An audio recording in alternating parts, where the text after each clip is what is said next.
Welcome to my class. I am Abdus Salam, assistant teacher, Rajshahi Collegiate School, Rajshahi. My dear viewers, তোমরা আমার কাছে যেভাবে কাজ করছো এবং আমি যেভাবে তোমাদের জন্য কাজ করছি, এটা একেবারে সহজে কিভাবে ইংলিশ শেখা যায় তার একটা পদ্ধতি মাত্র। আশা করি তোমরা সবই বুঝতে পারছো। এবং আজকে এখন যে বিষয়ে কাজ করব তা পূর্বের চেয়ে সম্পূর্ণ ভিন্ন, একেবারে সম্পূর্ণ ভিন্ন এবং অত্যন্ত ইম্পর্টেন্ট। তা হলো যে কিভাবে সেন্টেন্স স্ট্রাকচার ব্যবহার করে সহজে ইংরেজি লেখা যায় এবং অ্যাক্টিভলি ইংলিশটা বলা যায়। আশা করি তোমরা বুঝতে পারছো। আজকে আমরা শিখবো কিভাবে সেন্টেন্স স্ট্রাকচার ব্যবহার করে ইংরেজি বলা এবং লেখা যায়। দেখো তো কেমন হচ্ছে ব্যাপারটা। প্রথমে দেখো structure 1, so that plus subject plus can oblique could oblique May oblique mite plus verb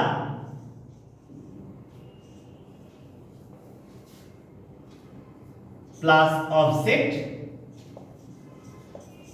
অথবা এক্সটেনশন। এই যে এই স্ট্রাকচারটা ব্যবহার করে আমরা শত শত সেন্টেন্স লিখতে পারবো। এটা এত সুন্দর এবং সহজে তোমাকে ইন্সপায়ার করবে ইংলিশ লিখতে এবং বলতে। আচ্ছা, আমরা যে কাজ করি তার কিন্তু একটা উদ্দেশ্য থাকে। পৃথিবীতে যত মানুষ কাজ করে প্রত্যেকটা মানুষের কাজের পিছনে একটা উদ্দেশ্য থাকে। এই উদ্দেশ্যকে প্রকাশ করার জন্য আমরা এই স্ট্রাকচার ব্যবহার করে ইংরেজি বলি এবং লিখি। যেমন you work hard, you work hard so that you can become great. দেখো so that plus subject plus can could be made plus verb plus complement এখানে হলো, কারণ বিকামটা হচ্ছে লিঙ্কিং ভার্ব, বিকামটা হচ্ছে লিঙ্কিং ভার্ব, তারপরে আমাদের এটা কমপ্লিমেন্ট। তাহলে আমরা এখানে সহজেই শিখতে পারছি যে তোমরা যে কঠোর পরিশ্রম করো, তোমার একটা উদ্দেশ্য আছে। সেই উদ্দেশ্য কি? You can become great, you can become great. তাহলে মাই ডিয়ার ভিউয়ার্স, তোমরা এখন সহজেই বুঝতে পারছো যে কিভাবে একটা স্ট্রাকচার ব্যবহার করে কত সুন্দর করে ইংরেজি লেখা যায় এবং প্রস্তুত করা যায়। তাহলে আমরা এর পরবর্তী আরেকটা স্ট্রাকচার উদাহরণ দিই। দেখো তো, she tried a lot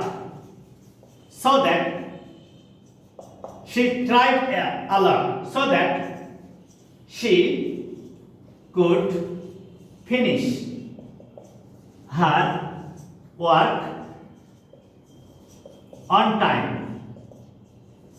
এবারে দেখো তো, she tried এটা সিম্পল পাস্ট, এটাও পাস্ট টেন্স হয়ে গেল।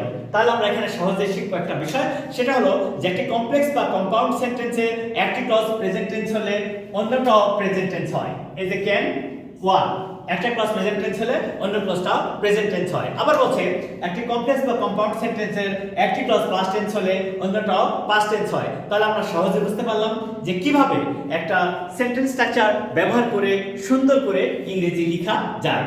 কিন্তু আমাদের মূল কাজ এখানে উদ্দেশ্য প্রকাশ করা, এবং এই সো দ্যাট অর্থ যাহাতে, এটা দ্বারা উদ্দেশ্য প্রকাশ পায়, উদ্দেশ্য প্রকাশ পায় এই। তাহলে আমরা এখানে কি শিখলাম? এই সো দ্যাট অর্থ যাহাতে, ইহা দ্বারা কোনো কাজের উদ্দেশ্য প্রকাশ পায়। তাহলে my dear viewers, now you can easily write a lot of sentences using this kind of sentence structure. আমরা আরেকটা উদাহরণ দিই, তাহলে আরো সহজ হবে। দেখা যাক কিভাবে অনেক চমৎকার করে এই সেন্টেন্সটা ব্যবহার করতে আমরা পারি, সেটা নিয়ে এখন আমরা কাজ করব। আসলে মূল উদ্দেশ্য হলো যে ওই স্ট্রাকচারটা ফলো করে তার সঠিক ব্যবহার করা।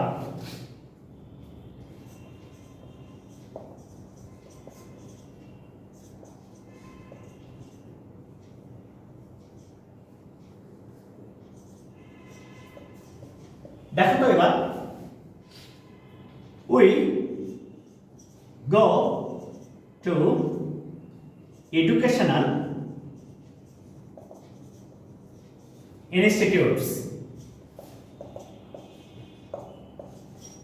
so that we can learn our lessons and discipline.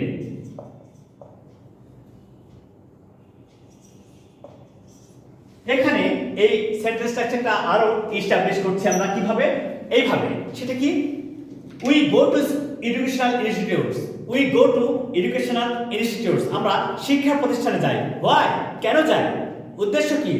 So that we can learn our lessons and discipline, যাতে আমরা আমাদের পাঠ শিখতে পারি এবং নিয়ম শৃঙ্খলা শিখতে পারি।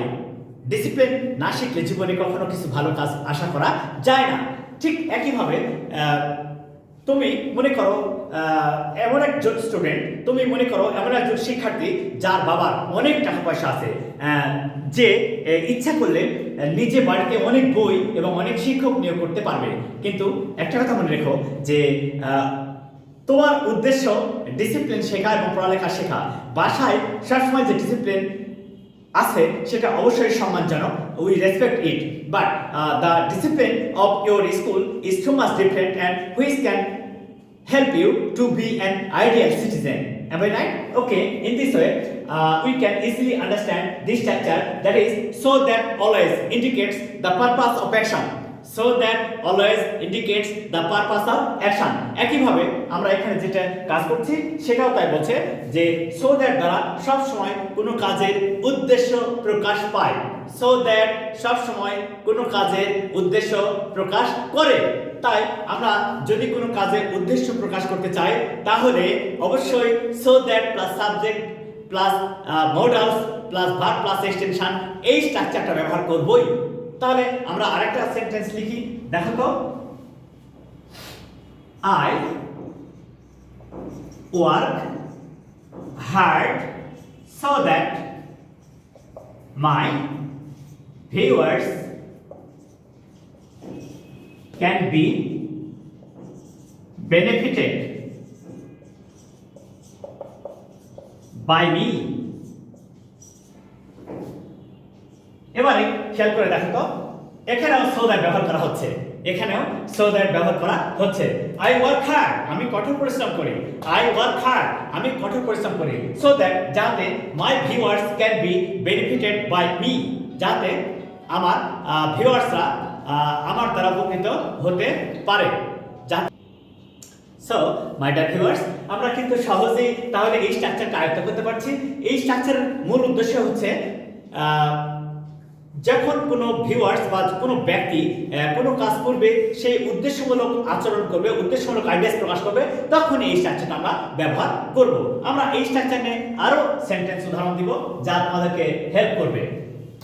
আমরা কিন্তু একটা সেন্টেন্স স্ট্রাকচার ব্যবহার করব ঠিকই, কিন্তু এই নিয়ে শত শত সেন্টেন্স তৈরি করতে পারবো। আমি তোমাদেরকে সেই রাস্তায় নিয়ে যাচ্ছি। এবার দেখো তো,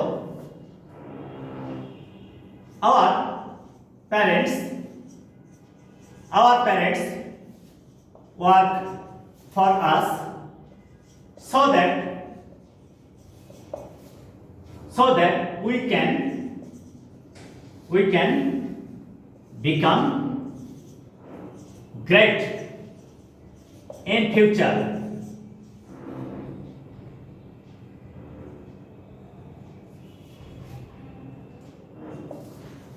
দেখো তো এখানে কি বলছে, our parents work for us, আমাদের পিতামাতারা আমাদের জন্য কাজ করেন, so that we can become great in future, যাতে আমরা ভবিষ্যতে অনেক বড় কিছু হতে পারি। তাহলে আমরা এখানে সহজে বুঝতে পারছি যে কিভাবে একটা সেন্টেন্স যখন উদ্দেশ্য প্রকাশ পাবে তখন কিভাবে সহজে এটাকে ব্যবহার করা যায়। সো মাই ডিয়ার ভিউয়ার্স, আশা করি তোমরা এখন এই সেন্টেন্সে সহজেই কাজ করতে পারবে এবং অনেকগুলো সেন্টেন্স তৈরি করতে পারবে।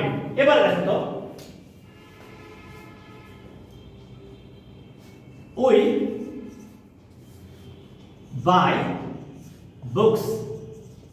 we buy books so that we can read to acquire knowledge, so that আচ্ছা, আমরা যে বই কিনি, বইটা কেনার উদ্দেশ্য কি? আজকাল মানুষ বই কিনবে? নেভার। বইটা কেনার একটা উদ্দেশ্য আছে। উই বাই বুকস, আমরা বই কিনি সো দ্যাট যাতে we can read to acquire knowledge, যাতে আমরা জ্ঞান অর্জন করার জন্য পড়তে পারি। তাহলে ওই যে স্ট্রাকচার কিন্তু চেঞ্জ হয়নি, সেটা কি? So that plus subject plus can could may mite plus verb plus extension. এই স্ট্রাকচারটা আমরা কিন্তু কখনো চেঞ্জ করিনি। আমরা আরেকটা উদাহরণ দিলে আরো ক্লিয়ার হয়ে যাবে, সেটা দেখো।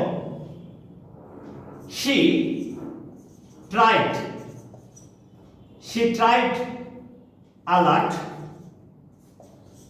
so that she could finish her work on time. সে কঠোর পরিশ্রম করেছিল যাতে সে তার কাজটা সময় মতো শেষ করতে পারত। তাহলে স্ট্রাকচার চেঞ্জ হলো না। আমি আরেকবার উল্লেখ করতে চাই যে যখনই সো দ্যাট কনজাংশন ব্যবহার করে তুমি সেন্টেন্স লিখছো, সেটা একটা কমপ্লেক্স সেন্টেন্স তৈরি হচ্ছে। কি হচ্ছে? কমপ্লেক্স সেন্টেন্স তৈরি হচ্ছে। সে কমপ্লেক্স সেন্টেন্সটা যদি হয়, সেই ক্ষেত্রে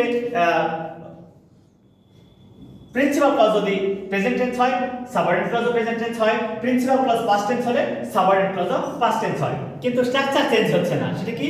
so that plus subject plus can could may mite plus verb plus object or extension. এই স্ট্রাকচারটা চেঞ্জ হচ্ছে না। আশা করি এখানে তোমাদের আর কোনো সমস্যা নেই। আমরা আরেকটা স্ট্রাকচার ঠিক একই রকম, কিন্তু এই সেন্টেন্সটা হচ্ছে অ্যাফার্মেটিভ সেন্টেন্স আর ওইটা হবে নেগেটিভ সেন্টেন্স। একই রকম স্ট্রাকচার, তারপরেও অনেক বড় পার্থক্য, সেটা তুলে ধরবো আমরা এখন, এবং সেটা নিয়ে কত সুন্দর করে সেন্টেন্স লেখা যায় সেটা নিয়ে কাজ করবো আমরা। কিভাবে সহজে আইডিয়াসটাকে প্রকাশ করা যায় সেটাই আমাদের উদ্দেশ্য। এবার দেখো তো, সেটা বলছে সো প্লাস অ্যাডজেক্টিভ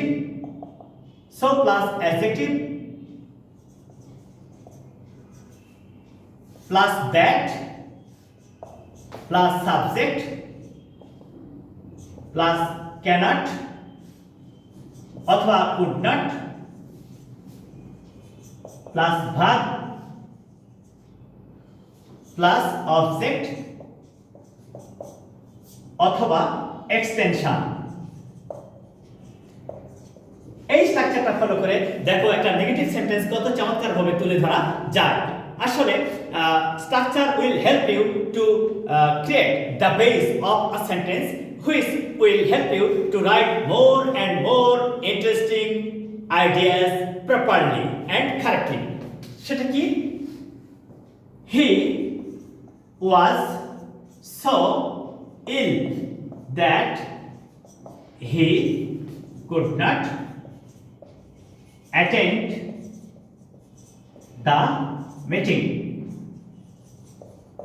সে এত অসুস্থ ছিল যে সে মিটিং এ উপস্থিত হতে পেরেছিল না। সে এত অসুস্থ ছিল যে মিটিং এ উপস্থিত হতে পেরেছিল না। এই যে সো ডট ডট দ্যাট, এই স্ট্রাকচার। তাহলে স্ট্রাকচারটা কি? So plus adjective plus that plus subject cannot could not plus verb plus object. তাহলে আমরা সহজেই বুঝতে পারছি যে কিভাবে একটা স্ট্রাকচার ব্যবহার করে সুন্দর করে সেন্টেন্স লেখা যায়। আমরা আরেকটা উদাহরণ দিই, দেখি তো কেমন হয়। I was so busy that I could not meet you. I was so busy that I could not meet you yesterday. দেখো তো কত সুন্দর করে লেখা যায়। I was so busy that, আমি এত ব্যস্ত ছিলাম যে I could not meet you yesterday, গতকাল আমি তোমার সঙ্গে সাক্ষাৎ করতে পেরেছিলাম না। তাহলে so that অ্যাফার্মেটিভ সেন্টেন্স বলে, এটা দ্বারা উদ্দেশ্য প্রকাশ পায়। আর so dot dot that negative sentence বলে, এবং সেটা সবসময় বলে যে অ্যাডজেক্টিভের যে অবস্থা আছে, এই অ্যাডজেক্টিভের অবস্থার জন্য এই পরবর্তী ক্লজটা করা সম্ভব হয় না। এই অ্যাডজেক্টিভটা প্রবলেম সৃষ্টি করে। এই প্রবলেম সৃষ্টি করার জন্য এই পরবর্তী যে কাজের কথা বলা হয় সেটা করা সম্ভব হয়ে ওঠে না। তাহলে আমরা সহজেই বুঝতে পারছি যে এই স্ট্রাকচারটা ব্যবহার করে কত সুন্দর করে সেন্টেন্স লেখা যায়। এবার দেখো তো,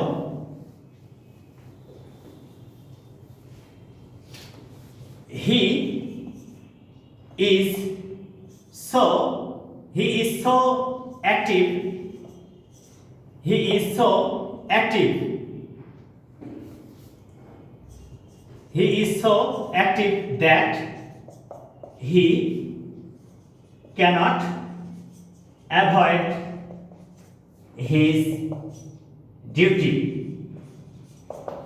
He is so active that সে এত কর্মঠ যে সে তার দায়িত্বকে অবহেলা করতে পারে না, সে দায়িত্বকে এড়িয়ে যেতে পারে না।